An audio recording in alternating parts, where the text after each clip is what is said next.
So is Khabib back with Islam or what? Islam Makhachev announced today that Khabib Nurmagomedov will be in his corner in the main event of UFC 302 against Dustin Poirier. We're going to be talking about his fight with Dustin Poirier, Poirier's chances. We're going to be talking about Paulo Costa versus Sean Strickland, Alexander Romanov versus Jailton Almeida. We got lots of stuff to talk about today in the lead up to UFC 302. But first, we really do got to talk about this main event because good googly moogly, it's a banger. We've got Islam Makhachev, the protege of 145 fighters. You thought I was going to say something nice about Islam? I am. I'm going to say lots of things nice. But think about it for a second here, guys. Islam has fought literally... He beat Iaquinta for the title. No, that was Khabib who did it. Who did he beat? He beat Charles Oliveira, who fought at 145 for the title. He fought Volkanovski, the 145 champion. Now he's fighting Poirier, who used to fight at 145. Islam Makhachev's a weight bully, bro. They tried to give him to Leon Edwards, which I would have liked. That anti-wrestling style that he has in the deep wrestling welterweight division versus Islam Makhachev, the Dagestani dynasty. That would have been fun to see. But no, we didn't get that because Islam turned it down. Probably because it was in Ramadan. No big deal. But yeah, Islam, he's fought nothing but 145s. Now, I'm not going to take away credit from Dustin Poirier or Charles Oliveira here because both of them are very accomplished, if not the most accomplished, some of the most accomplished lightweights. I forget how legacied lightweight is. But no, those two are actual lightweights, and they should never fought at 145. Now they're talking about fighting at 170. Dustin's flirted with the idea for a long time, but yeah.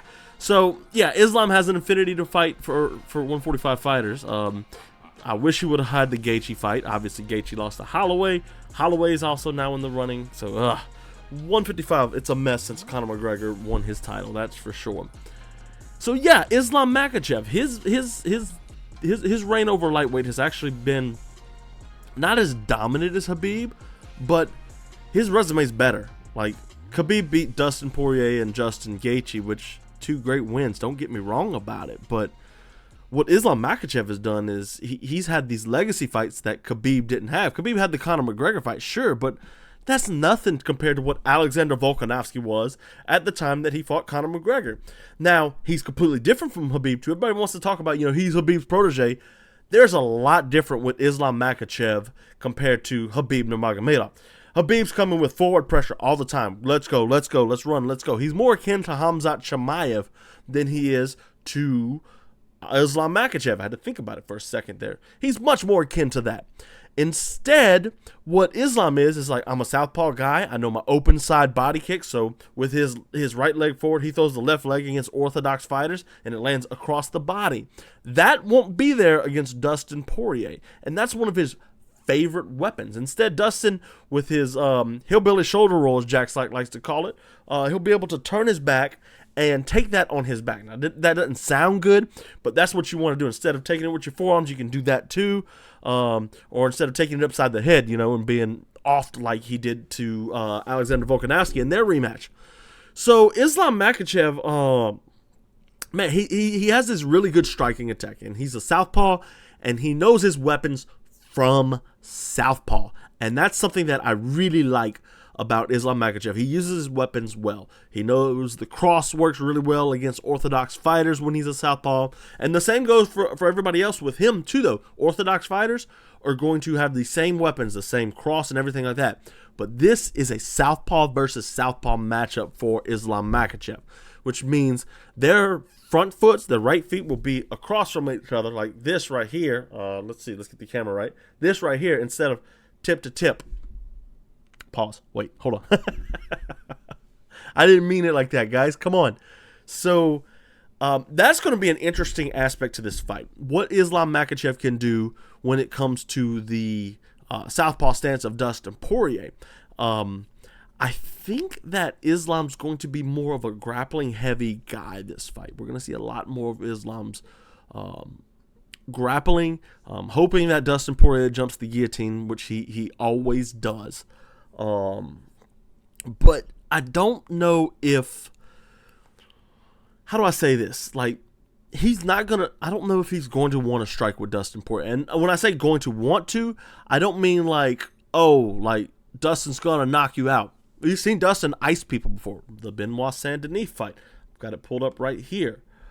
He beat Benoit Saint-Denis with it. Dan Hooker, he just blazed through the entire time. I mean, he has some knockouts, some good wins.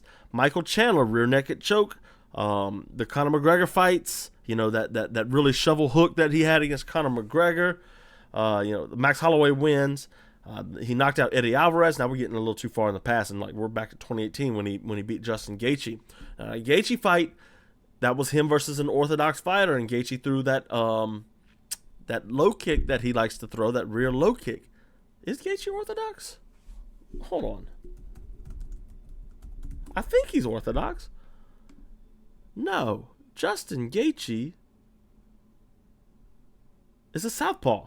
Okay, so that reframes this a lot. Yeah. So if you're looking at the Justin Gaethje fight, if Islam throws, we're gonna get in this in a second. Hold on, let me pause right here. We got to get into the Dustin Poirier section. But I think instead we'll see an Islam Makhachev that is a very grappling. Let's go, let's grapple, let's go, let's get you to the ground. Where I do my best work, because he is a world champion in Sambo, unlike Khabib, who's actually not a world champion in Sambo. As much as people like to call him one, he's not. Islam Makhachev is a world champion in Sambo by FIAS, F-I-A-S.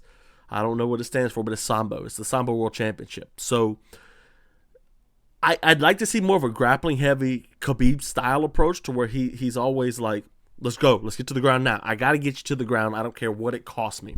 He's a little more chinny than Khabib, so that might be a problem, Dustin catching him coming in. So, Dustin Poirier, this might be his last fight. That kind of sucks. He's been a staple of the division. A second ago, we were just going through his record, but listen to these names he's beat. Benoit Saint-Denis is going to be one of those ones that we look back and like, wow, he beat him early. Beat Michael Chandler, McGregor twice, Max Holloway twice, Eddie Alvarez, 1-1 with Justin Gaethje, Anthony Pettis, Jim Miller, Bobby Green, Yancy Medeiros, Diego Ferreira. I mean, he lost to the Korean Zombie in his early fight. So, he's just been around for forever. He was in WEC when the UFC bought him up in 2010. Since then, since joining the UFC, 22-7. 1-1 in the WEC. Dustin Poirier is a bona fide legend. He won the interim title against Justin Gaethje. Max. It was the Max fight. He won the interim title against Max Holloway. He's a legend of the sport, and he didn't even win a real title. This fight seems like a destiny fight for Dustin Poirier. He said it might be his last fight. I said that earlier. It might be his last fight. As a Louisiana guy, that hurts my feelings because I've been watching Dustin Poirier for a long, long time. Sorry about that, guys. A long time. I saw him fight in New Orleans. Where's that fight card? Who did he fight on that? I didn't even really... I don't even remember who that was. Was that against Michael Johnson?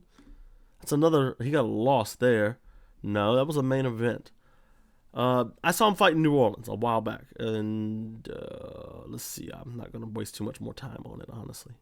Anyways, he fought there. New Orleans. Yancy Medeiros is who it was. Yeah, UFC Fight Night 68. New Orleans. Yeah, Tim Boetsch and Dan Henderson. That card was loaded, by the way. You had Tim Boetsch, Dan Henderson, Ben Rothwell, Matt Mitrione. Dustin Poirier fought Yancy Medeiros. Brian Ortega was on that card.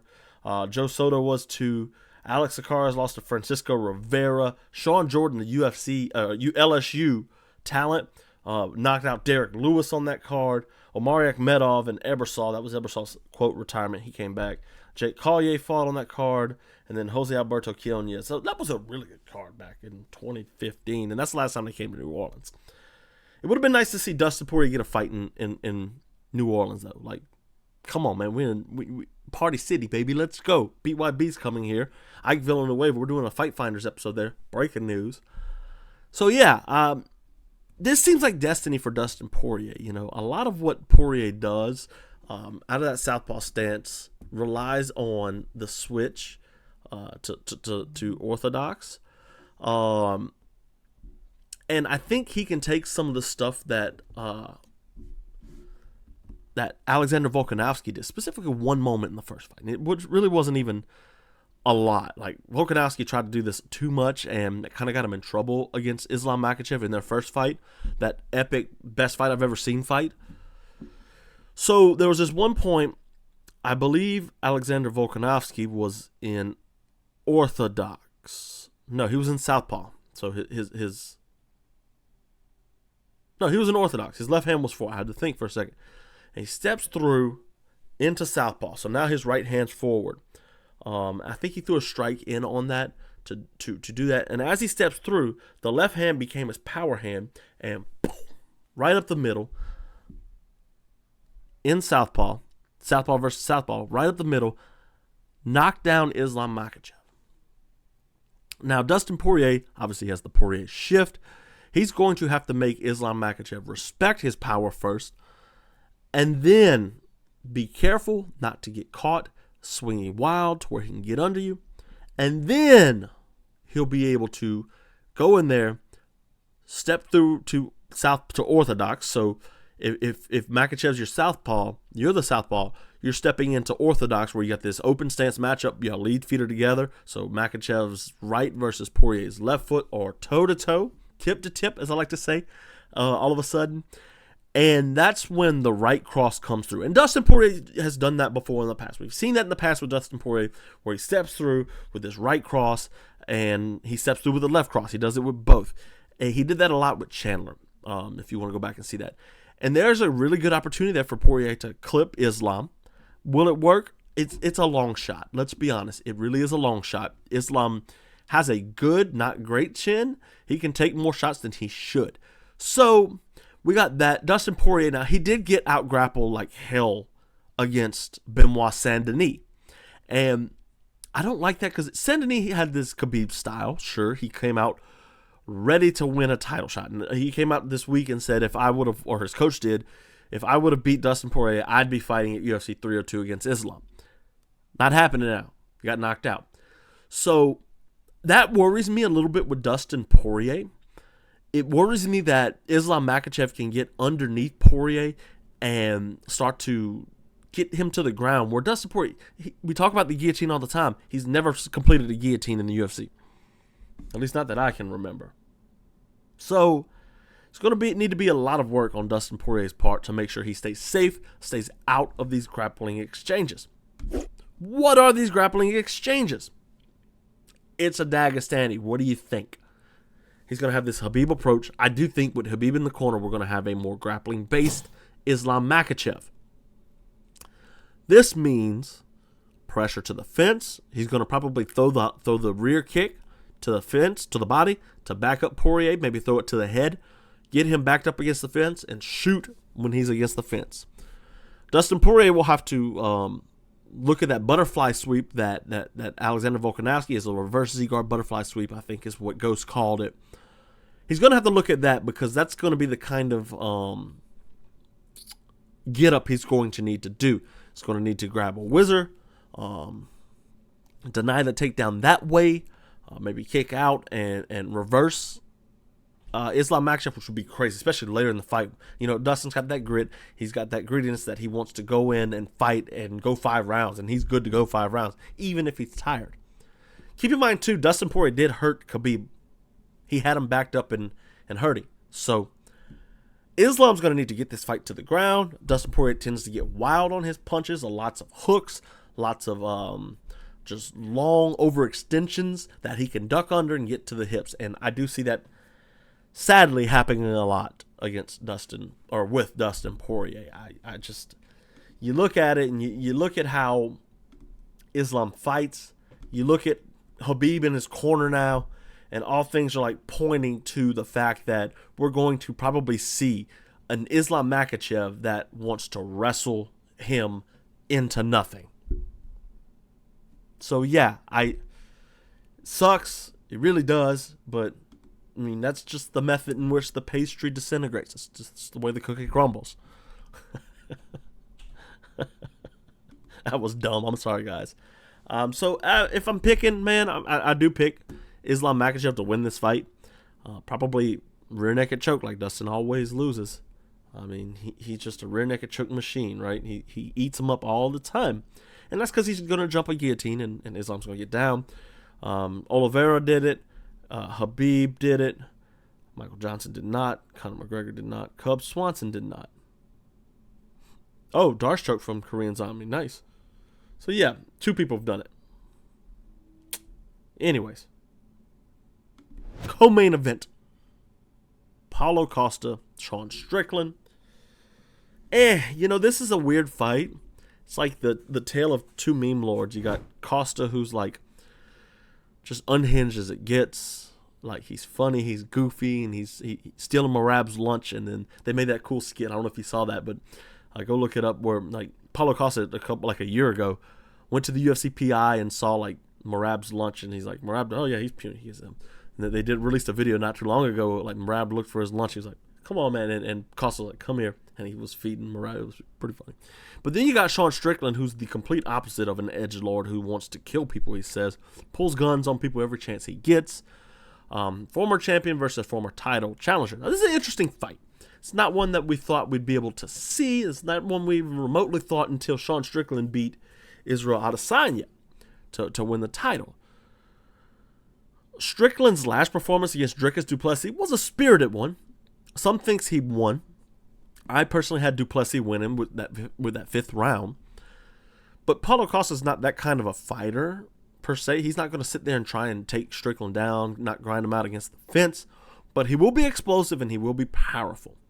Question is, will Sean Strickland be able to jab his way into, or jab Paulo Costa into submission? Which is a funny thing to say. It's a MMA podcast. Submissions are like rear naked chokes and guillotines and Darce chokes and stuff, right? But he's going to have to jab and make Costa second guess every second of the way. And that's what he does. So my article is right here or right here. Yeah, here. I have to figure out where I'm editing. Anyways, he uses foundational footwork, just basic stuff. If you want to, that'll be in the description down low. But this is basic stuff Sean Strickland does. He's a jab. He's a cross. He will throw a hook. He makes sure he checks kicks. But what Sean Strickland does is simple but effective. He wants to be simple and he wants to be effective. He goes in. He does what he's supposed. That's what he did against Israel. It was a 1-2 that knocked Adesanya down and changed the course of that fight. So this fight, I like Strickland in this. Costa looked good against Whitaker. But Rob kind of did his thing against Paulo Costa. And, sucked that he had to lose. But, Rob Whitaker's Rob Whitaker. Kevin Holland's back after a terrible performance against Michael Venom Page, against Michelle Olashechek. That'll be the second Michael variation that he's fought in a row. He lost to Jack Della via split. He also fought Michael Chiesa. So he's 1-1 against Michaels right now. I'm looking back to see if there's any other Michaels there that he may have fought. John Phillips, Thiago Santos. Man, he's fought in the UFC a lot. He's been in since 2018. It's crazy to think he's been here that long. Yeah, so he's 1-1 against Michaels. Michelle's a different name, so who knows how this one win. I can see Olashechek winning this, just based on the fact that Kevin Holland's kind of just looked bad in his last couple of performances. Next on the list, you got Jailton Almeida and Alexander Romanov. This should be good if Jailton Almeida can handle the pressure of Romanov. I would have liked to see him go to light heavyweight after Curtis Blades styled on him. I actually didn't watch that fight live. I had to go back and watch it later. But after Curtis Blades just knocked him out, I would have liked to see him go back down to light heavyweight where he fought before. Instead, he's insistent on staying at heavyweight. I get it. The weight cut kind of sucks. Romanov gasses a lot. I'm looking at his record now, and you can see, he got a good grappling match against Dawkins, but beat Blagoy-Ivanov, but nothing he could do from Alexander Volkanovski and Marcin Tybura, who's okay, whatever. He's got wins over Juan Espino, which shouldn't have been a decision that way. Espino should have gotten that decision, and Marcos Rogerio de Lima, who's Randy Brown and Elizeu Zaleski. Oh, that's a banger of a fight because Zaleski comes forward, and then Randy Brown is coming off that beautiful knockout of Muslim Salkov. If you remember the 1-1-2 on the pivot, that was fantastic. He also beat Wellington Thurman in the last one. Grant Dawson's trying to rebound from his second career loss against Joe Selecki. That's a sleeper. That's one we're going to be talking about on Sunday. Phil Rowe, Jake Matthews, decent fight. Nico Price and Alex Morono. I'm always happy when Alex Morono fights. Let's see what happened in Morono's last one. I don't think it went. Oh, he beat Court McGee. He lost the decision to Joaquin Buckley. Lost to Santiago Ponzinibbio. Beat Tim Mean. So yeah, decent fight there. Roman Kopylov, Jack Slack's favorite guy, versus Cesar Almeida. 12-3 versus a 5-0 guy. That's weird. Who is Cesar Almeida? Why do I not know him? Oh, Kickboxers Glory. Okay, yeah, I know Cesar Almeida. Lost by decision to Pereira. Beat Pereira by decision too. So that'll be interesting to see him make his way up middleweight here. Jocelyn Edwards, Alan Perez, K, Andre Lima, Mitch Raposo, yeah, Mickey Gall's back, 7-5 Mickey Gall. I don't know how he's still in the UFC, right? Versus Basio Hafayez. Yeah, good card, really good card. I don't know about Dustin, man. I want him to win. I'm a Louisiana guy, so like, I'm a Louisiana guy, right? But he can pick up some things from that Alexander Volkanovski fight. Volkanovski likes to switch from orthodox to southpaw a lot and catch that lead hook. So it would be the opposite for Dustin Poirier, to where he's in southpaw and he's switching back to orthodox. And I did a whole film study on that, and that's something you definitely want to check out because I really liked Alexander Volkanovski. Sad to see him go with his loss to Ilia Topuria. Islam back-to-back. It's 3 straight for the champ, who was #1 pound for pound at one point in time.